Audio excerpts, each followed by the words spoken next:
Et nous retrouvons tout de suite Mathieu Serron, trader chez Perceval Finance. Bonjour Mathieu. Bonjour.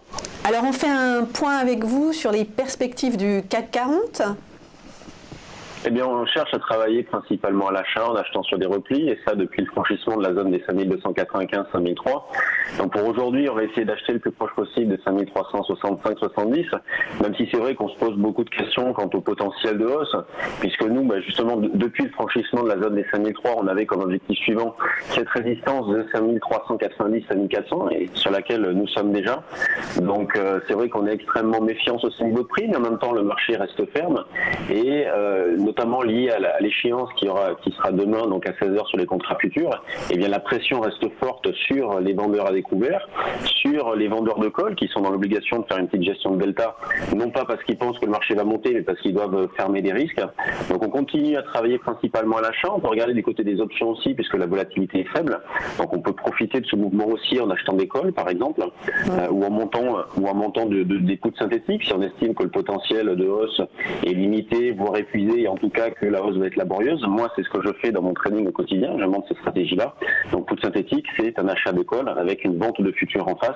L'idée étant de profiter de retracements dans la tendance qui reste haussière. Et le CAC est porté notamment par de bonnes publications. C'est toujours pareil. Ce matin, on a Publicis qui a publié ses chiffres. C'est la plus forte hausse du CAC. Elle prend 5%. On a Accor qui a sorti un chiffre d'affaires au premier trimestre qui est en hausse. Pernod Ricard, c'est supérieur à attentes. Schneider, c'est pareil. Soitec aussi. Donc, Soitec a regardé, qui a publié ses chiffres. Le volume est déjà très important.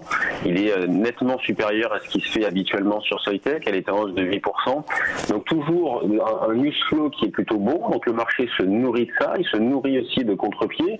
Il évolue au gré de la spéculation, au gré de tweets de Trump, donc des considérations, on va dire, hors marché.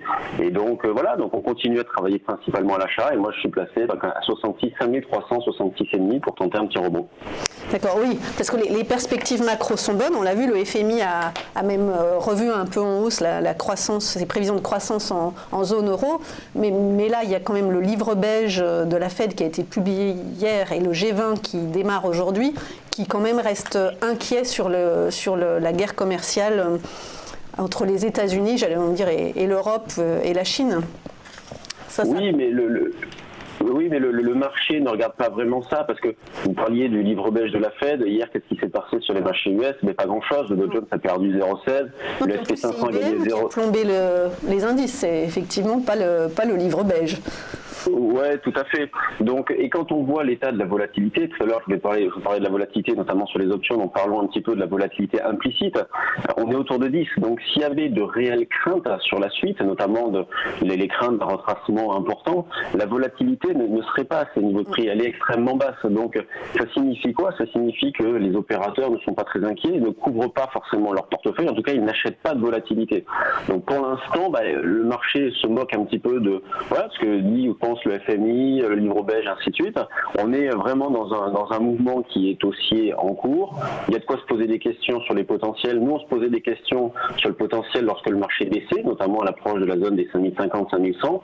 Et maintenant, on s'en pose également à l'approche de la zone des 5390-5400. Mais on continue à travailler à l'achat pour accumuler des écarts. On recherche l'accumulation, on privilégie la recherche d'accumulation d'écarts plutôt que de jouer un directionnel fort. Vous voyez, par exemple, moi, je n'achète pas maintenant pour viser par exemple 5005, à tort peut-être, mais je vais me contenter de picorer des morceaux de marché dans cette phase-là.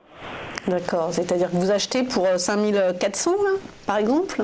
Ouais, je vais essayer d'acheter par exemple vers 5365-70 si jamais on a un retracement dans d'ici 2-3 heures. Ce sera valable également cet après-midi, mais on réanalysera la situation. Et ce que j'achète vers 5365-70, j'essaierai de viser la zone des 5390-5400. Et quand on regarde par exemple le DAX, la configuration est totalement différente puisqu'on est en nette sous-performance sur le DAX, qui lui n'a pas fait de plus haut ce matin, alors que le CAC il a fait un plus haut à 5390, le CAC n'en a pas pas fait. Il est resté nettement sous ses plus hauts d'hier. Donc nous d'ailleurs sur le trade du jour, eh bien, on a réussi à vendre à 12 627,5 le DAX et on a déjà sorti cette position-là, puisque derrière il a perdu 60 points. Donc on a pu déjà faire un écart sur le DAX, net sous-performance.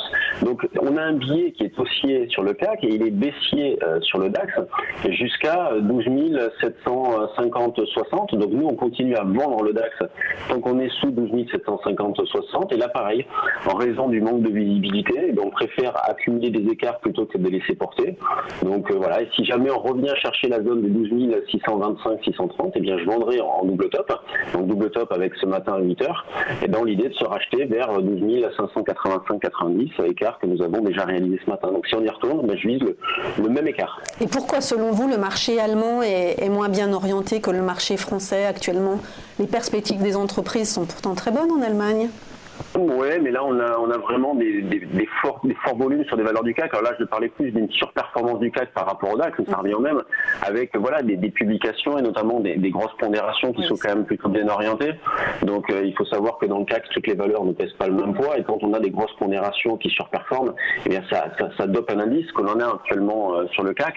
Quand on prend par exemple le Total, lié notamment à la hausse du pétrole, la Total est très bien orientée. Donc Total, la plus forte hausse du CAC 40 qui pèse la plus forte capi du CAC, c'est ça. Pondération. Plus forte pondération. Oui. La plus forte capi c'est le VMH, mais la plus forte pondération c'est Total, qui est voilà sur des plus hauts et qui n'arrête pas de monter. Aujourd'hui, c'est vrai que ça reste modeste à 0,56%, mais ça dope à marcher. D'accord. Et donc à moyen terme, sur le DAX, vous êtes plus prudent quand même? Prudent, je continue à travailler vendeur, ça c'est sûr. Le niveau d'infirmation, c'est les 12 750, donc tant qu'on est sous ce niveau-là, je continue à vendre.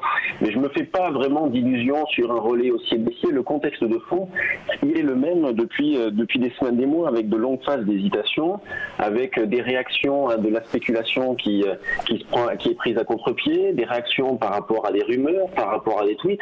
Donc on a un marché qui est très spécial à travailler, d'où ce manque de visibilité là et d'où ma recherche d'accumulation d'écart plutôt que de directionnel. C'est vrai que par exemple, pour revenir juste au CAC, quand on était vers les 5050, 5100, je privilégiais des stratégies haussières moyen long terme, notamment avec des ventes d'options puisque la volatilité était assez intéressante. Sur les niveaux de prix actuels, je préfère travailler soit en poudre synthétique, stratégie donc à achat de call, vente de futurs. Si on veut jouer du directionnel pur, eh bien on se contente d'acheter sur des retracements. Mais c'est vrai que la visibilité est faible à moyen terme, donc je pense qu'il est important de naviguer à vue. On peut naviguer à vue aussi sur l'euro-dollar qui ne fait pas grand-chose depuis un bon moment, qui évolue sur les mêmes niveaux de prix, sur lequel le billet est toujours haussier, donc on cherche à acheter sur des retracements l'euro-dollar et ça fait des semaines, des mois que ça dure, et ça fait des mois qu'on n'a pas fait une opération perdante sur l'euro-dollar, parce que notamment notre stop-loss à 1,2160 n'a jamais été cassé, donc on n'a pas fait d'opération perdante. Ça ne veut pas dire qu'on achète toujours au plus bas et qu'on vend au plus haut, mais ça veut dire qu'à chaque fois qu'on a acheté, on a vu des prix plus élevés, donc ce qui nous a permis de faire un écart. Et donc sur l'eurodoll, pour aujourd'hui, eh bien, je vais essayer d'acheter le plus proche possible d'un 23,45,50. C'est vrai que ça fait un petit peu loin partant de 1,24, le niveau que l'on vient d'atteindre maintenant, mais on peut essayer d'acheter un petit peu plus agressivement vers un 23,65,70. Donc le plus proche niveau d'achat, c'est un 23,65,70. Sinon, un niveau un petit peu plus fort en termes de degré d'opportunité, c'est la zone des 23,45,50, et avec comme niveau d'infirmation les 21,60. Donc tant qu'on est au-dessus de ce niveau-là, j'achète. Sous ce niveau-là, je travaillerai vendeur. Et j'allais vous dire, dans quelle perspective vous pensez que l'euro peut atteindre quel niveau à court terme? Pourquoi pas un retour sur les derniers plus hauts, pourquoi pas un retour sur la zone des 1,25 à 25,50, même si c'est vrai que tout ça reste laborieux, il suffit de prendre un petit peu de recul sur le graphique et on voit que depuis la fin du mois de janvier, on tourne la plupart du temps autour des 1,23,30, mais on va dire qu'en l'absence de faiblesse, et on aurait une première faiblesse sous la zone des 1,21,60, les 1,25,50 restent en ligne de mire, et pourquoi pas ensuite la zone des 1,28 et pourquoi pas 1,30. J'allais vous dire les 1,30 en juin, comme l'anticipaient certains de nos experts, vous y croyez? Oui, oui, oui. Pour l'instant, oui. Tant qu'on est au-dessus d'un 21,60, je continue à travailler principalement à l'achat. Donc, c'est vrai que moi, dans mon trading, je ne vais pas acheter maintenant pour viser un 30, mais on peut très bien laisser porter un petit quelque chose, laisser porter un petit solde en mettant donc un stop à l'heure actuelle sur un 21,60 et on verra pour le remonter dans les jours, les semaines à venir. Mais tant qu'il n'y a pas de nouvelle extension, on peut pas le remonter. Donc, on peut très bien se laisser porter comme ça, en accumulant des écarts sur une partie, en gardant un petit solde acheteur pour viser la zone des 1,28, voire même un 30. On peut le faire via des options aussi, ce qui est un peu moins de prise de tête si jamais on est tort sur son scénario. Mais oui, pour l'instant, il n'y a pas de faiblesse. Les probabilités de poursuivre à la hausse sur l'euro-dollar restent importantes. Et cette hausse de l'euro à 1,30 pourrait pas avoir des conséquences quand même sur la bourse, parce que on n'en a pas vu beaucoup, mais on a vu quelques sociétés, je pense à Rémy Cointreau, je pense à Edenred ce matin, qui quand même évoquent des pertes de change à cause de l'euro fort.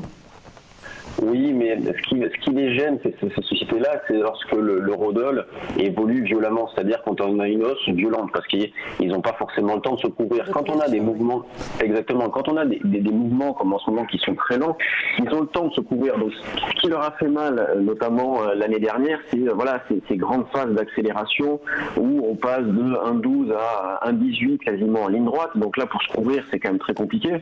Donc ça, c'est un mouvement qu'on a eu en milieu d'année dernière. Cette année, fin d'année dernière, début de cette année, on a eu un petit peu la même chose entre 1,18 et 1,25. Et depuis ce temps-là, il n'y a plus grand-chose. Donc ils ont eu le temps de se préparer à une éventuelle poursuite. Donc ils ont des cellules de trading qui, dont le but est de se couvrir justement contre ces variations de change. Mais quand la parité évolue lentement, comme en ce moment, ça leur pose aucun problème. Ce qui leur pose des problèmes, c'est quand ça accélère. Et donc là, ils sont prêts. Donc si jamais on va à 1,30 d'une manière rapide, là, oui, ça peut leur poser des petits problèmes. Mais si on y va d'une manière lente, comme le marché évolue en ce moment par palier, là, ça leur posera absolument aucun problème. D'accord, très bien. Merci Mathieu Serron, trader chez Perceval Finance.